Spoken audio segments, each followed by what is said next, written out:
एक प्रेमी और एक प्रेमिका होते हैं। अब वो शादी करने की सोचते हैं। उसके बाद अब जब भी वो शादी की बात करते, लेकिन कुछ न कुछ ऐसी बात होती, उनकी बात बिगड़ जाती और फिर शादी हो नहीं पाती। लेकिन जैसे जैसे वक्त बीत रहा था उसी हिसाब से फिर से वो शादी करने की बात करते और फिर से कोई ना कोई बात लेके उनके बीच अनबन हो जाती। अब लड़की कहती मैं कोर्ट मैरिज करूंगी, लेकिन लड़का अब जिद करता है मैं अच्छी तरीके से तुम्हारे घर आऊंगा और पूरी बारात लेके आऊंगा और अच्छी धूमधाम से शादी करेंगे। अब कोर्ट मैरिज क्यों?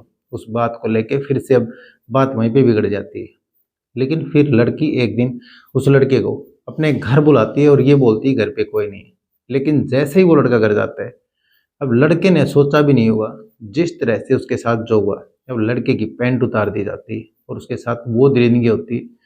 शायद आप भी सुनोगे तो आपके पैरों तले जमीन खिसक जाएगी। तो आज की कहानी। तो नमस्कार, आदाब, सत श्री अकाल। मैं रवि शर्मा हाजिर हूं एक और क्राइम की कहानी को लेकर। लेकिन आज की क्राइम की कहानी बिहार प्रदेश का एक जगह है बक्सर। दरअसल इसी बक्सर में एक अनिल नाम का लड़का रहता है। अब एक लड़की से दोस्ती करता है। उसके बाद वो लड़की भी उससे दोस्ती कर लेती है। लेकिन जैसे जैसे वक्त बीत रहा था उसी हिसाब से अब दोस्ती कब प्यारे में बदल जाती है उनको पता ही नहीं चलता।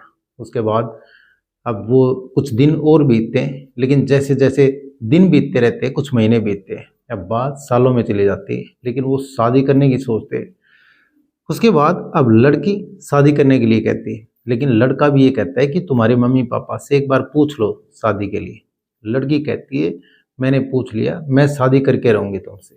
उसके बाद लड़का कहता है मैं अपने घर वालों से बात कर लेता हूँ और तुम अपने घर वालों से बात कर लो। उसके बाद जो लड़का होता है वो अपने घर में जिक्र चलाता है और उसके बाद घर वाले मान भी जाते हैं। लेकिन जैसे जैसे वक्त बीत रहा था उसी हिसाब से लड़की अपने घर में अब बात करती है, चर्चा करती है। लेकिन अब वो बात वहाँ से अब घर वाले इजाज़त देते हैं या नहीं देते। उसके बाद अब अनिल से फिर से वो लड़की कहती है कि शादी हम कर लेते हैं। लेकिन जब भी वो शादी की बात करते तभी उनकी बात बिगड़ जाती है। अब उनके बीच अनबन हो जाती है और बात सिरे नहीं चढ़ती। लेकिन अब फिर से वो एक दूसरे से बात करते हैं, लेकिन उनकी दोस्ती नहीं टूटती और जो उनका प्यार प्रेम है वो नहीं टूट पाता, अब वो बरकरार रहता है। उसके बाद जैसे ही कुछ समय और बीतता है अब फिर से वो शादी की चर्चा करते हैं। लेकिन शादी की जैसे ही चर्चा करते हैं फिर से उनकी बिगड़ जाती है। ऐसे कई बार बिगड़ती है। उसके बाद लड़की कहती है कि मैं शादी करूंगी कोर्ट में और कोर्ट मैरिज करूंगी और मैंने तुमसे प्यार किया है इसीलिए कोर्ट में शादी करूंगी। उसके बाद लड़का इस चीज़ को मना कर देता है। लड़का कहता है मैं तुम्हारे घर बारात लेके आऊंगा और बड़ी धूमधाम से शादी करेंगे बैंड बाजे के साथ। उसके बाद लड़की इस चीज़ से वो खफा हो जाती है और फिर उससे वो ये कहती है ठीक है मैं तुमसे शादी नहीं करती। उसके बाद फिर से कैंसिल हो जाता है। लेकिन जैसे जैसे वक्त बीत रहा है उसी हिसाब से लड़की एक दिन अनिल को अपने घर बुलाती है और वो बोलती है आज घर पे कोई नहीं है, तुम घर आ जाओ। अब कहीं ना कहीं अनिल भी सोचता है घर में कोई नहीं है और फिर आज चलते हैं। लेकिन मन में उसके खुश हो जाता है।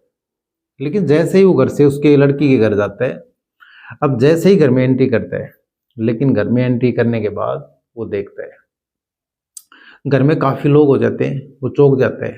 आखिर इसने कहा था कि घर में कोई नहीं है, लेकिन यहाँ पे तो इसके भाई भी हैं। उसके बाद अब घर में जैसे ही वहाँ पे बैठते हैं, वहाँ पे अब कोई चाय वाय पीते हैं। उसके बाद चाय पानी होता है और शादी की बात चलती है।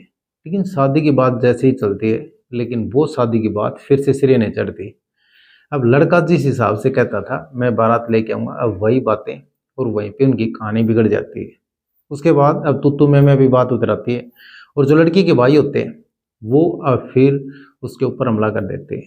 जो लड़की का भाई होता है वो रोड से हमला करता है और फिर वहाँ पे उसको बुरी तरह से पीटने लग जाते हैं। उसके बाद मामला यही नहीं रुकता, अनिल की पैंट उतारते हैं और उसके प्राइवेट पार्ट को काट देते हैं। लेकिन जैसे ही वहाँ पे प्राइवेट पार्ट काटते हैं तभी अनिल एकदम से चीखता है, चिल्लाता है और फिर इधर उधर के उनको धक्का दे करके अब घर से भागने की सोचता है। उसके बाद जैसे ही उसके ब्लड ही ब्लड निकल रहा था और घर से जैसे ही भागता है, अब चीखता और चिल्लाता वो निकलता है। उसके बाद जैसे तैसे करके अपनी जान बचाकर वो भागता है और सीधा मेडिकल में जाता है। लेकिन जैसे ही मेडिकल जाता है उसके बाद अपने घर फ़ोन करता है अपने भाई के पास जिसका नाम होता है प्रमोद। अब प्रमोद के पास फ़ोन करता है और जानकारी देता है कि ऐसे ऐसे मैं अब मेरी दोस्त से मिलने गया था और वहाँ पे मेरे ऊपर जानलेवा हमला कर दिया और मेरे प्राइवेट पार्ट को काट दिया। उसके बाद वो प्रमोद वहाँ पे आता है भाग करके मेडिकल पहुंचता है। लेकिन जैसे ही मेडिकल पहुंचता है, वहाँ पे उसका उपचार चल रहा था, उसका ऑपरेशन चल रहा था, और जिस तरह से उसकी डॉक्टर सर्जरी कर रहे थे, लेकिन डॉक्टर ने बताया कि इसमें बहुत ज़्यादा डैमेज है। जिस तरह से उन्होंने किसी तेज धार हथियार से इसके ऊपर वार किया और इसके काटने की कोशिश की। उसके बाद डॉक्टर उसका ऑपरेशन करके सर्जरी कर रहे हैं।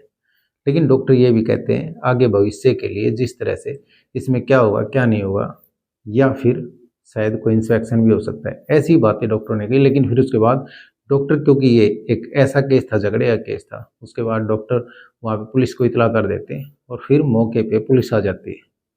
उसके बाद अब वो जो उसका भाई होता है, वो जो सारी बातें बताता है, जिस तरह से अब जो उसके भाई ने बताई थी अनिल ने, अब वो सारी बातें पुलिस के सामने रखता है।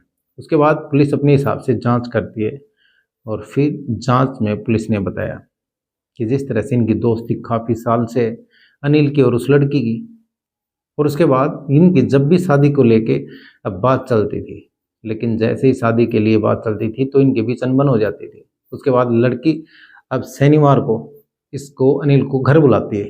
अब वो ये कह के बुलाती है घर पे कोई नहीं है। अनिल इस चीज़ को सोचता है कि घर पे कोई नहीं है, चलो चलते हैं।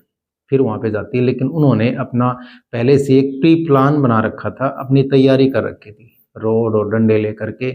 उसके बाद अब तेजधार हथियार भी रख रखा था। अब उन्होंने पहले ही प्री प्लान कर रखा था कि जिस तरह से अगर नहीं माने तो इसका प्राइवेट पार्ट काट देते हैं।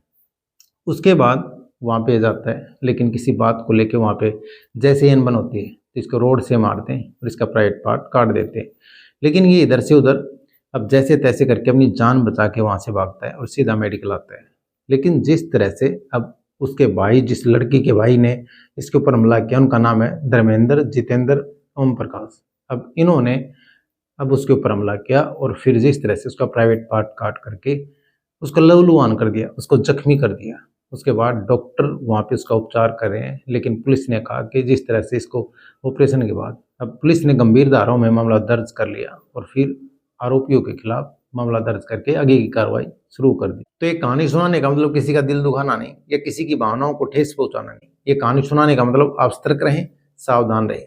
तो कैसी लगी आज की कहानी कमेंट सेक्शन में जरूर बताएं। वीडियो को लाइक कर दें, चैनल को सब्सक्राइब कर दें, बेल आइकन को प्रेस कर दें ताकि हर वीडियो का नोटिफिकेशन मिलता रहे। जय हिंद, जय भारत।